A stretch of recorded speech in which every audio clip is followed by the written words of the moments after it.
Hello, my dear students of class 10th. कैसे हैं आप लोग? आई होप आप लोग वेल. ठीक है. In the previous video, I told you concept of the pair of linear equation of two variables. In this video, I told you exercise of 3.1. ठीक है. Let's start. NCERT book class 10 exercise 3.1 chapter है chapter number आपका 3 यानी कि pair of linear equation in two way. This is the question of statement. First question या first का first part है the 10 student of class 10 took part in a mathematics quiz. If the number of girls is 4 more than the number of boys. 4 more than the number of boys. Find the number of boys and girls who took part in the quiz. Exercise 3.1 जो है ये graphical method पे आपका depend है. Graphical method के points कैसे निकालते हैं ये मैं आपको कॉन्सेप्ट में पहले ही बता चुका हूँ. तो मानते हैं let the number of girls be x and boys be y. ठीक है. तो 10 students of class 10 took part in the mathematics quiz. तो 10 स्टूडेंट जो है पार्टिसिपेट करते हैं. तो अगर नंबर ऑफ गर्ल्स x है और नंबर ऑफ बॉयज y है तो x plus y equal to 10. ये फर्स्ट इक्वेशन हो गया हमारा. उसके बाद कह रहा है कि 4 मोर देन बॉयज. ठीक है. गर्ल्स की जो संख्या है वो बॉयज से 4 ज़्यादा है. तो लिखेंगे x minus y equal to 4. x minus y equal to 4. हम इसको ऐसे भी कह सकते हैं x वाई प्लस 4. ठीक है. यानी इनको इक्वल बनाने के लिए x जो है वाई प्लस 4 के इक्वल में. तो x इक्वल टू इसको इधर माइनस करेंगे तो y इक्वल टू आपका 4 होगा. तो ये इक्वेशन नंबर हमारा सेकेंड यहाँ रिप्रेजेंट है. ठीक है ना. जब इक्वेशन बन जाता है ठीक है तो पेयर ऑफ लीनियर इक्वेशन बना हुआ है यहाँ पे. तो हम उनको क्या करते हैं एक ग्राफिकल मेथड में क्या होता है कि उनकी वैल्यू को निकालते हैं. जैसे कि मैं पहले भी आपको बता चुका हूँ. मान लीजिए फर्स्ट इक्वेशन आपका है x plus y equal to 10.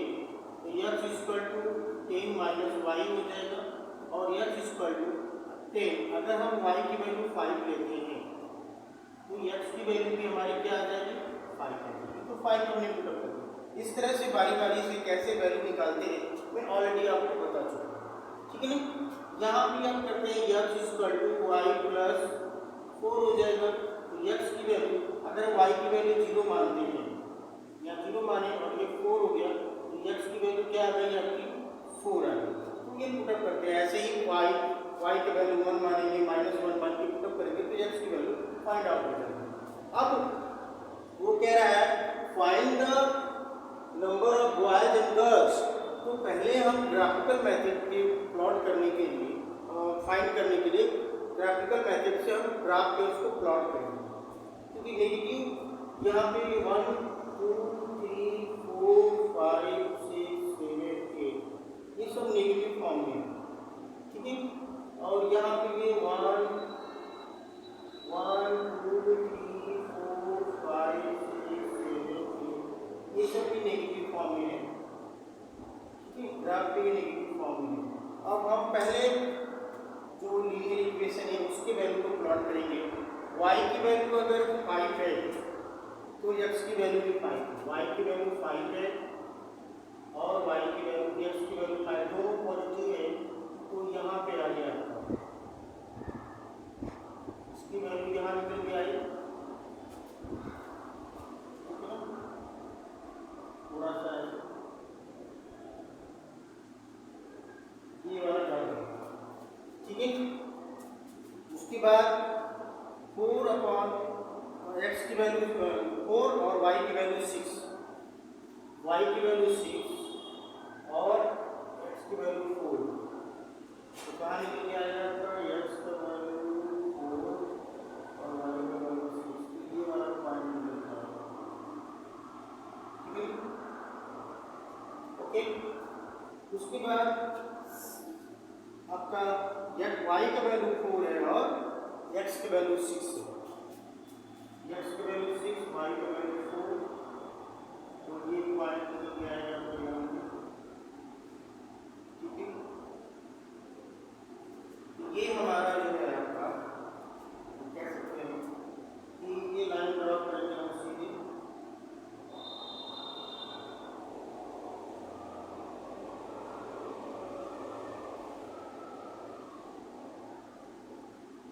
ये हमें लाइन ड्रॉ करनी है, ठीक है ना।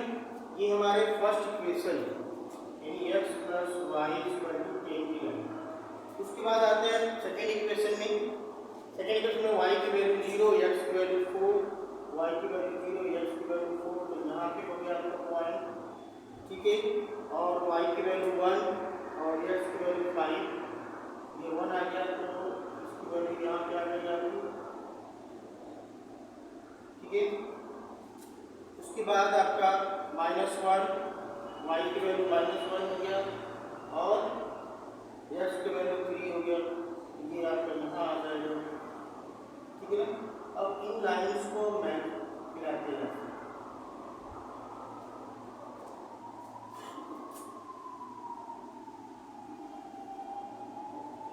ऐसे मिलाते हैं, ठीक है। तो ये जो पॉइंट मिला है हमने, जहाँ पर लाइन ग्राफ का लाइन जो है मीट किया है, दूसरे को कट किया है, वो कौन सा पॉइंट है।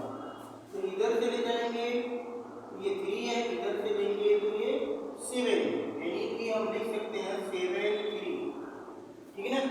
क्या मिला इस पॉइंट पे 7 और 3, और x की वैल्यू 7 और y की वैल्यू 3। तो हमने क्या माना था कि गर्ल्स बी एक्स, ठीक है। तो यहाँ x की वैल्यू क्या आई आपकी 7 है, और बॉयज बी वाई, तो y की वैल्यू कितनी आ गई आपकी 3। तो हम कह सकते हैं नंबर ऑफ गर्ल्स कितनी थी 7 और नंबर ऑफ बॉयज कितने थे आपके 3।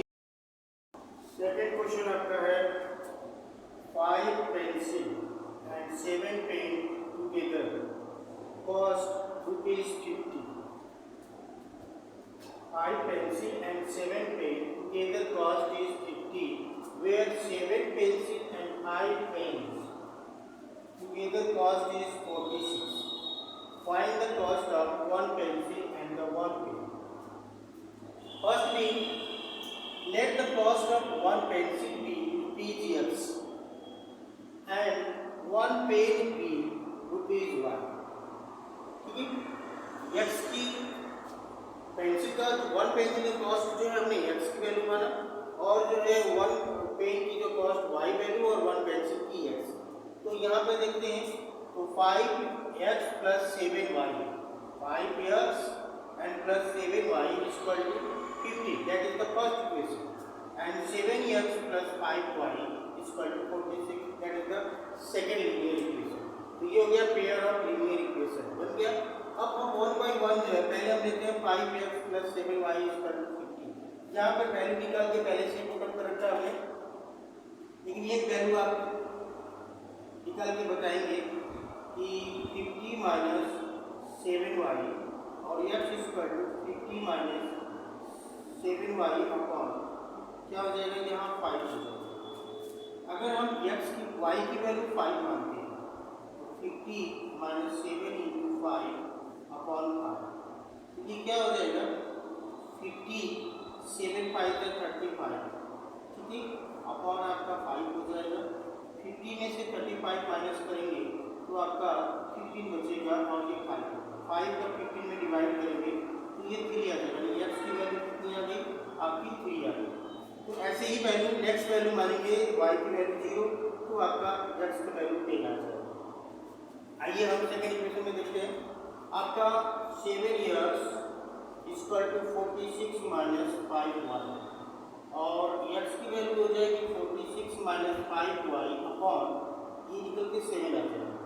तो यहाँ पर हमने y की वैल्यू -2 रख के सॉल्व किया है, 5 - 2 अपॉन 7, तो ये 46 हो जाएगा, माइनस माइनस प्लस हो गया और 5 टू 10 हो गया, ठीक है ना, और अपॉन में 7 हो जाएगा, और क्या हो जाएगा आपका 46 में 10 प्लस करेंगे तो 56 हो जाएगा, 7 से डिवाइड किया तो कितना आया आपका 8 आया, x की वैल्यू कितनी आ गई 8 आ गई। इस तरह से बाकी दो वैल्यू निकालिए, ठीक है। अब हम इन दोनों वैल्यू को जो है ग्राफ पे प्लॉट करेंगे। तो पहला जो वैल्यू y की वैल्यू 5, x का वैल्यू 3, पहला y की वैल्यू 5 और x का वैल्यू आपका 3, तो 3 यहाँ आ रहा है आपका और ये 5 यहाँ आ रहा है, ठीक है ना, यहाँ पे ये डॉट हो गया आपका। उसके बाद सेकेंड वैल्यू हमने निकाला y की वैल्यू 0 और y की वैल्यू 0 और x की वैल्यू 10 है, तो इसको बढ़ा लेंगे थोड़ा सा, ठीक है। ये यहाँ पे 10 आ रहा है आपका, ये 11 आ रहा है, तो 10 यहाँ पे 10 हो गया आपका, ठीक है ना। अब इसको यहाँ से मिलाएंगे, सीधे सीधे मिला देंगे इसको, सीधा जब चला जाएगा आपका,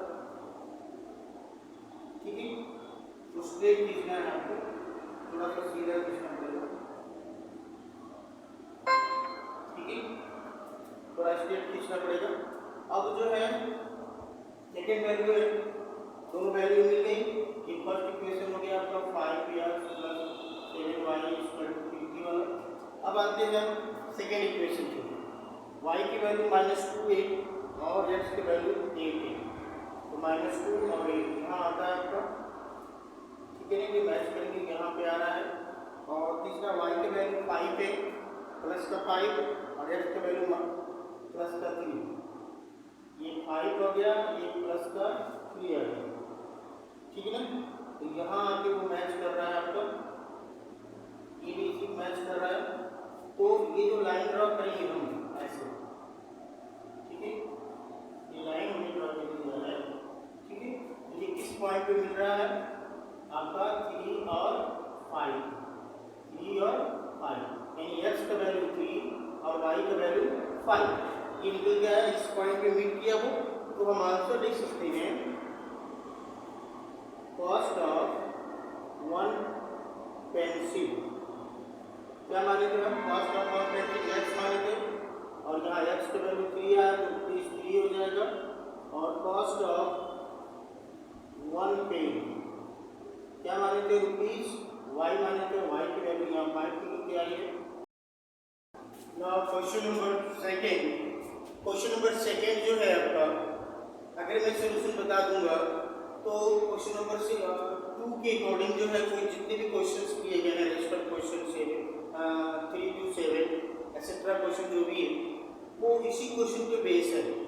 हम on the comparing the ratio, जो रेशियो दिया गया है 1 A2 B1 B2 C1 C2, find out the whether line representing the following pair of linear equation and intersect at a point, हम कैसे शो करेंगे कि intersect at a point है और पैरेलल है और आपका कोइंसिडेंस, ठीक है, और पैरेलल है और कोइंसिडेंस। तो 1 by 1 हम पहले सॉल्व करेंगे। ये हमारे सामने पहला जो लीनियर पेयर ऑफ इक्वेशन है, तो A1 और A1 की जो वैल्यू है ये 5 है और A2 की वैल्यू आपकी 7 दी गई, ठीक है ना। और आपका B1 की वैल्यू आपकी 4 है, -4 है, और B2 की वैल्यू आपकी 6 है, ठीक है ना। और क्या है आपका C1 की वैल्यू आपकी 8 है और C2 की वैल्यू आपकी -9 है। हम यहाँ क्या करते हैं, हम तुलना करते हैं, तो ये 5/7 इनका रेशियो क्या बनेगा आपका, रेशियो बनाते हैं तो ये होता है 5/7 और ये आता है आपका माइनस।